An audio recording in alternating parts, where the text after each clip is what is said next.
जी अस्सलाम वालेकुम। तो आज हम बात करेंगे कि एम्बेसी इंटरव्यू में कौन से क्वेश्चंस मोस्टली पूछे जाते हैं, क्योंकि मेरा एम्बेसी का इंटरव्यू हो चुका है। मेरा इंटरव्यू 1 अगस्त को हुआ है और अल्हम्दुलिल्लाह मैंने पास आउट कर लिया और मुझे बीआरपी मेल भी आ गई है। मेरा जो इंटरव्यू था वो 1 घंटे का हुआ था और उसमें जो मुझसे क्वेश्चंस पूछे गए थे, मेरा कोई जो इंटरव्यू बेसिकली इतना टफ नहीं हुआ।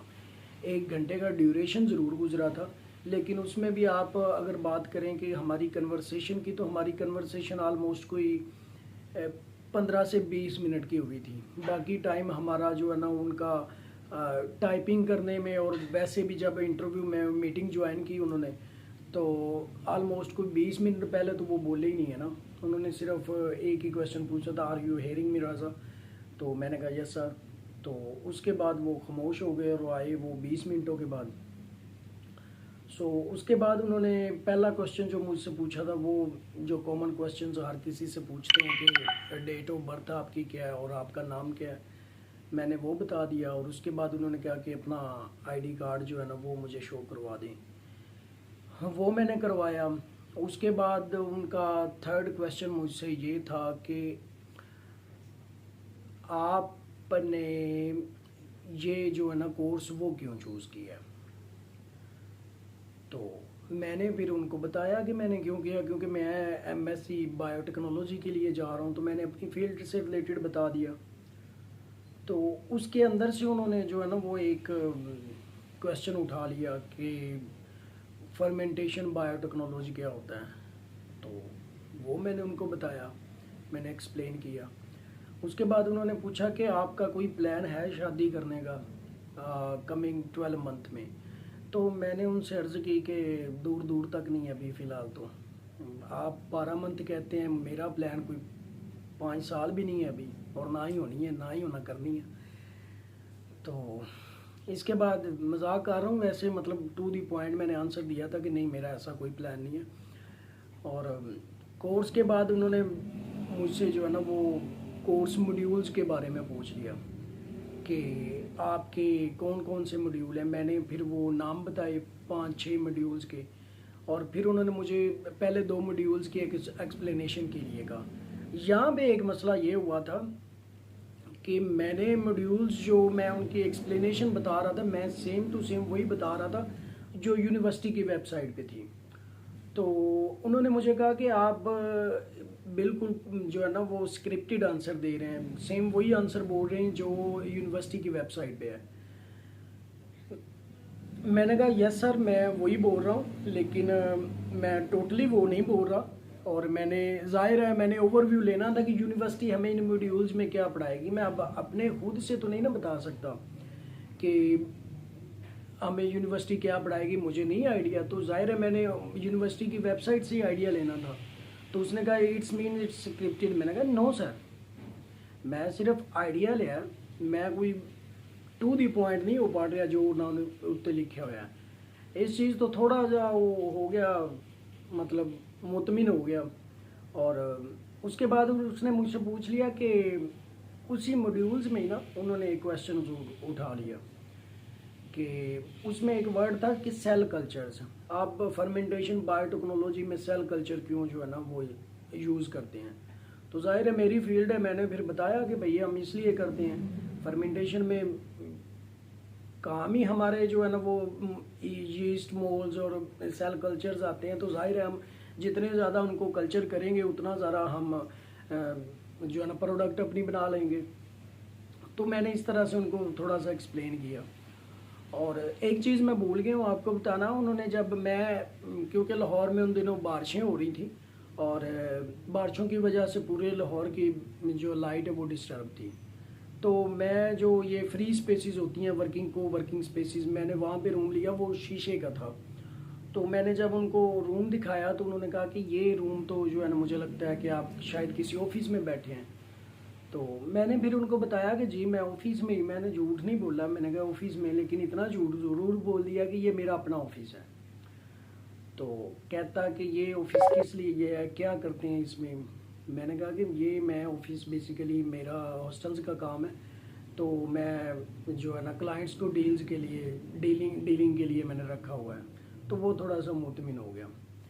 उसके बाद उसका नेक्स्ट क्वेश्चन ये था कि आप अपना जो प्रोसेस है वो किससे करवा रहे हैं, किसी कंसल्टेंट से करवा रहे हैं या खुद कर रहे हैं। मैंने बताया कि मैं भाई कंसल्टेंट से करवा रहा हूँ, और फिर मैंने उनको उनका एड्रेस बताया, अपने कंसल्टेंट का नाम बताया, और फिर उसने क्वेश्चन किया कि आपने सिर्फ यूनिवर्सिटी का जो प्रोसेस है वो कंसल्टेंट से करवाया है या ओवरऑल प्रोसेस, मतलब वीज़ा प्रोसेस भी। मैंने कहा ओवरऑल वही हैंडल कर रहे हैं, मुझे सिर्फ वो गाइडलाइन करनी है, बाकी जो है ना वो प्रोसेस उनके अंडर ही है। साथ साथ मुझे बता रहे हैं बाकी जो डाटा है वो सारा पर्सनल मेरा यूज़ हो रहा है। फॉर एग्ज़ाम्पल ईमेल मेरी है, अपनी है, आती है। और उसके बाद उसने मुझसे पूछ लिया कि आप यूनिवर्सिटी में लिंकन में क्यों आना चाह रहे हैं। तो मैंने उनको बताया, उन्होंने खुद वैसे नहीं पूछा था कि इसको किसी के साथ कंपेयर भी करें, तो लेकिन मैंने ये बेटर समझा कि मैं किसी यूनि के साथ कंपेयर करके ही बता दूं। तो मैंने यूनिवर्सिटी को, लिंकन यूनिवर्सिटी को मैंने कंपेयर किया बेडफोर्डशायर के साथ। उसमें मैंने जो चीज़ें डिस्कस की उसमें था ये था कि एक तो मैंने कोर्स मॉड्यूल्स डिस्कस कर दिए यूनिवर्सिटी ऑफ लिंकन के, और मैंने उनको ये कहा कि यूनिवर्सिटी ऑफ लिंकन जो मेरे कोर्स के मॉड्यूल्स हैं वो ऑफ़र जो कर रही है वो बेसिकली बेटर, मैं समझता हूँ कि मेरे फ्यूचर प्लान के लिए वो बेटर है, ज़्यादा कारआमद है। सो इसलिए मैंने, एक ये पॉइंट था। इसके बाद फ़ीस मैंने बता दी, लिंकन यूनिवर्सिटी की कम थी एज़ कम्पेयर टू बेडफोर्डशायर, और स्टूडेंट सेटिस्फेक्शन रेट मैंने बता दिया, और वो भी मैंने कंपेयर करके बताया, वो भी ज़्यादा था लिंकन यूनिवर्सिटी का। इसके बाद एम्प्लॉयबिलिटी रेट लिंकन यूनिवर्सिटी का और बेडफोर्डशायर यूनिवर्सिटी का, वो भी लिंकन का ज़्यादा था। और इसके अलावा हाँ, रैंकिंग्स, मैंने रैंकिंग बताई, वो मैंने यूनिवर्सिटी, वो गार्डियन गाइड, यूनिवर्सिटी गाइड जो होता है वो बता दी, और उसके बाद कंप्लीट यूनिवर्सिटी गाइड। ये मैंने जो बताई थी, ये मैंने बताई थी 2022 की। तो उसने मुझसे क्वेश्चन कर लिया कि आप ये 2 साल पुरानी जो है ना रैंकिंग क्यों यूज़ कर रहे हैं। तो एक दफ़ा तो मैं घबरा गया कि मैं क्यों यूज़ कर रहा हूँ, लेकिन मैंने फिर उसको यही कहा कि मैं सर्च किया था, क्योंकि ये न्यू रैंकिंग है 2024 की, तो कुछ वेबसाइट्स कुछ और बता रही हैं, कुछ और बता रही हैं। तो मेरी जो ऑफिशियल वेबसाइट का मुझे एक्सेस नहीं थी, मुझे पता नहीं था कि कौन सी है, तो इसलिए मैं कंफ्यूज था। सो मैंने 2022 वाली यूज़ कर ली। तो वो ठीक है, उसने कहा। इसके बाद जो उसका मेजर क्वेश्चन लास्ट वाला था वो ये था कि आपका फ्यूचर प्लान क्या है। तो मैंने उनको बताया कि भाई मेरा प्लान यही है कि मैं वापस आ जाऊंगा, नहीं रहूंगा वहाँ पे, और यहाँ पे आके अपनी फील्ड की जॉब करूँगा फूड इंडस्ट्रीज़ में। और मैंने कुछ 4-5 फूड इंडस्ट्रीज़ के उनको नाम बताए, और फिर मैंने ये भी बताया कि मैं को एज अ क्या मतलब काम करूँगा ना। मैंने उनसे कहा कि मैं food technologist, junior food technologist after completion of my degree, तो मैं वर्क कर सकता हूँ, और मुझे यकीन है मैं विद इंफॉर्मेशन कंप्रीहेंशन एंड फलां फलां फलां के थ्रू डिग्री करूँगा, और मुझ में इतना टैलेंट और मुझ में जो है ना इतना मैं ज़हीन व फ़तीन हो जाऊँगा कि मैं तो इजीली कर सकता हूँ जॉब, और मैं आते साथ इंटरव्यू दूंगा और मुझे वो हायर कर लेंगे। तो यहाँ पे फिर उसने क्वेश्चन उठा लिया कि भाई आप जूनियर फूड टेक्नोलॉजिस्ट किए जा रहे हो, होता क्या है। मैंने फिर उनको बताया भाई ये कंपनीज में होते हैं जो भाई ये क्वालिटी एंड क्वांटिटी को मॉनिटर करते हैं, और इनकी जो है पे वो ऑलमोस्ट कोई 2000 पाउंड के अराउंड अबाउट ऑफर करती हैं बिगिनर्स को। तो उन्होंने मुझे कहा कि भाई ठीक है, लेकिन आपने यहाँ देखा कहाँ से है। मैंने कहा भी ये कैरियर इंडीड्स एक वेबसाइट है, और दूसरी वो naukri.com। मैंने कहा यहाँ पे मेरी एक्सेस थी, मैंने वहाँ पे सर्च आउट किया, तो यहाँ से मुझे समझ आ गई है। वो भी मुतमिन हो गया, अभी बंदे को थोड़ा बहुत पता है क्या। तो हाँ ना, सीरियसली नोट भाई यही क्वेश्चंस थे, और मुझसे उन्होंने वैसे नहीं पूछा कि यूके क्यों आ रहे हैं या अपने होम कंट्री क्यों नहीं जा रहे, तो ये क्वेश्चन उन्होंने स्किप किए थे।